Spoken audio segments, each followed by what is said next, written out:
Nagaan isiniif baay'atu akkam jirtu maatii miidiyaa dirree barnootaa baga nagaan gara miidiyaa kanaa dhuftani. Kun tuutoriyaalii koorsii sooshaal antiroopoolojii irratti afaan oromootiin isiniif kennamaa jirudha. Isiniif kennamaas ture, isiniif kennamuufis jirudha. Chaaptar 4 irra geenyee jirra maatii miidiyaa dirree barnootaa. Chaaptar 4 jalatti konseptiiwwan sadii gurguddoodha kan wajjin laallu. Jalqabaa waa'ee marjinaalaayizeeshinii ilaalla, waa'ee dhiibamuu hawaasa keessaa dhiibamuu, waa'ee minorities groups yookaan gartuuwwan lakkoofsaan xiqqoo ta'an, waa'ee vulnerability yookaan gartuuwwan saaxilamoo ta'an jechuudha hawaasa tokko keessatti.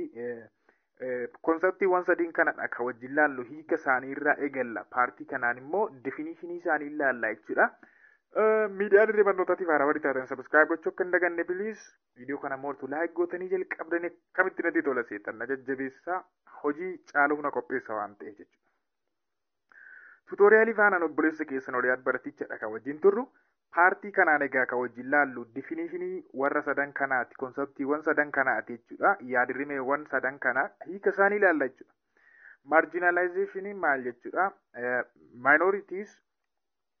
Minority fi vulnerability hiika isaanii ilaalla jechuudha paartii kanaani.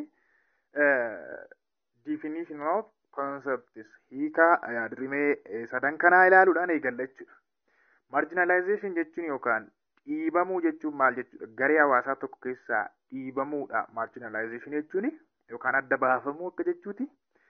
Marginalization is defined as a treatment of a person or social group as minor, insignificant or peripheral jechuudha. Marginalization jechuun nama tokko akkamitti ilaaluu jechuudha, akka waan xiqqaa ta'etti garee tokko social groupii tokko yookaan gartuu hawaasaa tokko akka waan maayinarii ta'e tokkotti, gadhaanaa ta'e tokkotti, insignificant ta'e tokkotti, hin barbaachifne tokkotti jechuudha. Yookaan immoo peripheral fiixee yookaan immoo just gahee gidduu keessaa taphachuu kan hin dandeenye, homaa gochuu kan humna hin qabne kan hin dandeenye nama akkasitti qooduutu yookaan adda baasuutu maal jedhama? Marginalizationii jedhama jechuudha. It involves exclusion of certain groups from social interactions, marriage relations, sharing food and drinks, and working and living together.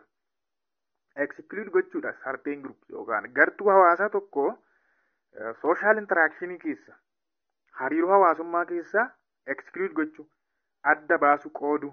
Marriage relationii keessa yookaan fuudhaaf heeruma keessa gartuu hawaasaa tokko akka wal hin fuune, fuudhaaf heerumaan akka walitti hin makamne fakkeenyaaf dhiibuu gartuu sana.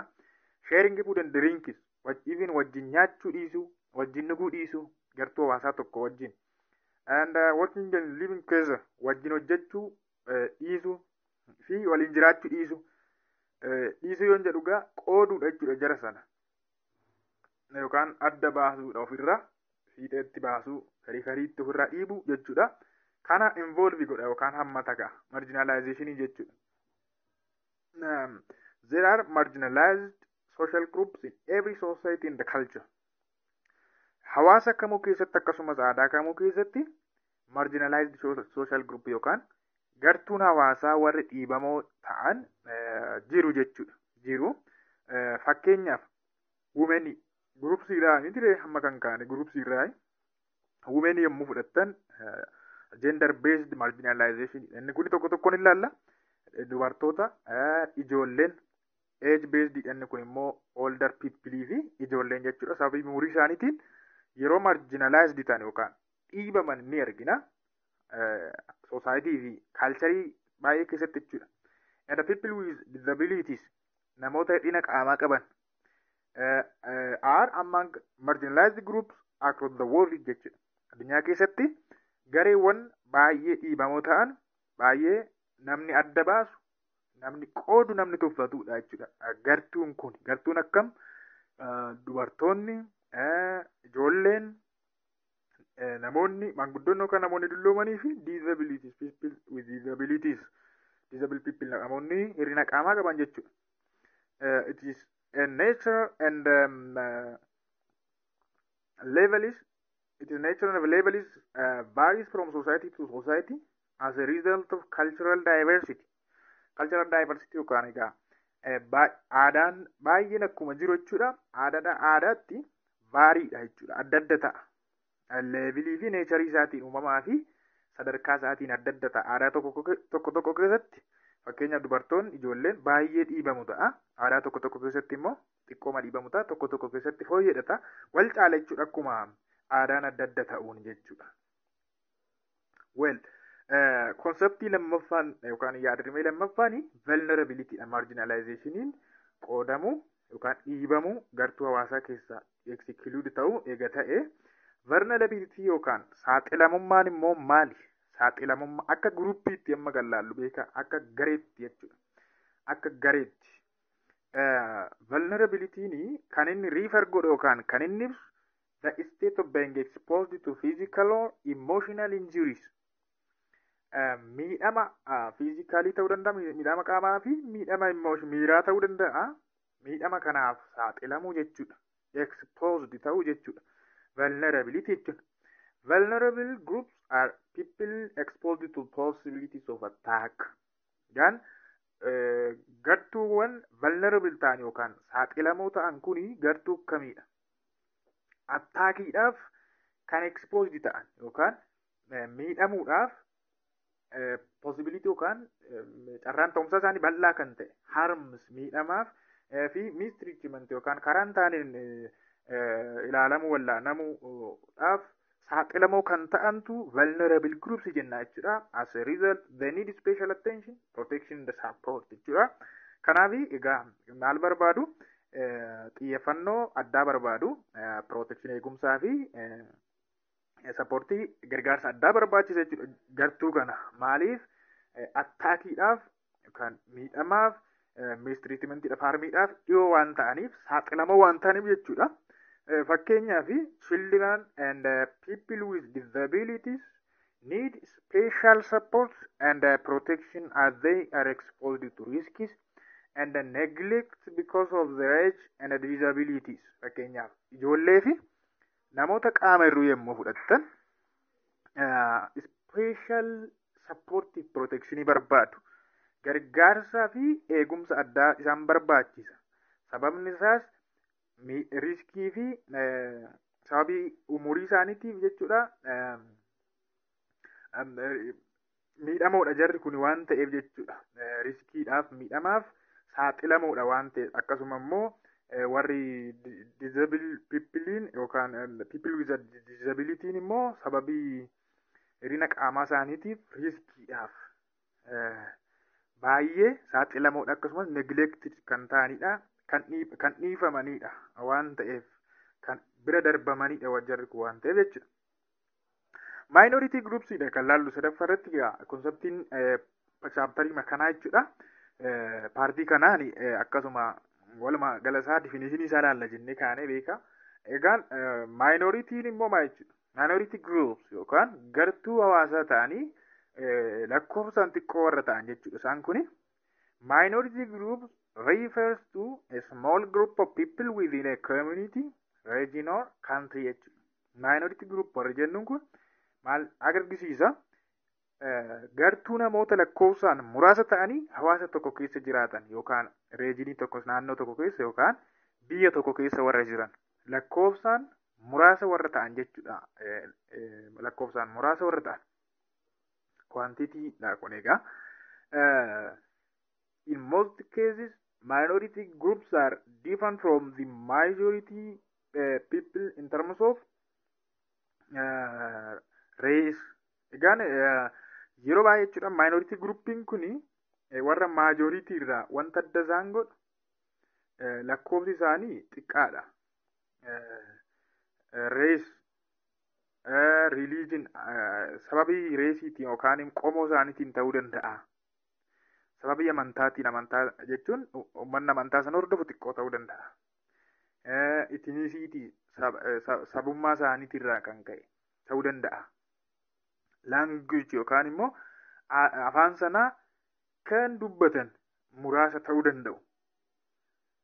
Kanaaf majoritii group irraa addadha jechuudha karaa kanaani. Majoritiin garuu fakkeenyaaf reesiin isaanii baay'ee ta'uu danda'a jechuun koo reesii san keessa qomoo san keessa warri jiru baay'ee ta'uu danda'a. Amantaas nama kan hordofu baay'ee ta'uu danda'a. Warri sun maajoriitii ta'u warri sun immoo maajoriitii ta'a jechuudha. Black Americaanar fakkeenyaaf Ameerikaa keessatti sababii reesii isaaniitiif Black Americaansiin maayinoritiidha. Ameerikaa USA keessatti jechuudha. Christian Widibi maayinoritiiin Muslim maajoriitii kaawuntirii fakkeenyaaf.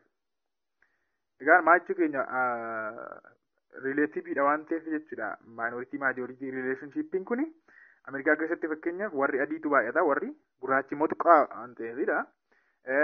Biyyoota amantaa musliimaatti baay'atu keessatti immoo fakkeenyaaf biyyoota arabaa baay'ee keessa yommuu ilaaltan kiristiyaanonni maayinoritiidha jechuudha. Maayinoritiidha yookaan gartuu xiqqoodha. Musliim Widibi maayinoritiiin predominantly Hindu society. Fakkeenyaaf immoo uummata Hindii keessa yommuu ilaaltan musliimni maayinoritiii ta'uu danda'u achitti, hinduizimiin immoo maajoriitii ta'uu danda'a. In terms of religion karaa amantaatiin yommuu deemne jechuudha. Ammas hence minority groups can be ethnic minority. Egaa akkuma jennu sababii ethnicitytiin ta'uu danda'a. Ethnic minority ta'uu danda'u sababii sabni sun lakkoofsaan xiqqoo ta'eef biyya san keessatti religious minority ta'uu danda'a. Sababii amantaan sun sababii xiqqaa ta'eef naannoo sanatti yookaan biyya sanatti yookaan community san keessatti racial minority ta'uu danda'a. Sababii qomoon sun community sana keessatti xiqqoo ta'eef yookaan hawaasa yookaan biyya san keessatti sababii xiqqoo ta'eef jechuudha. Well, there are different forms of marginalization. Egaan ishee kana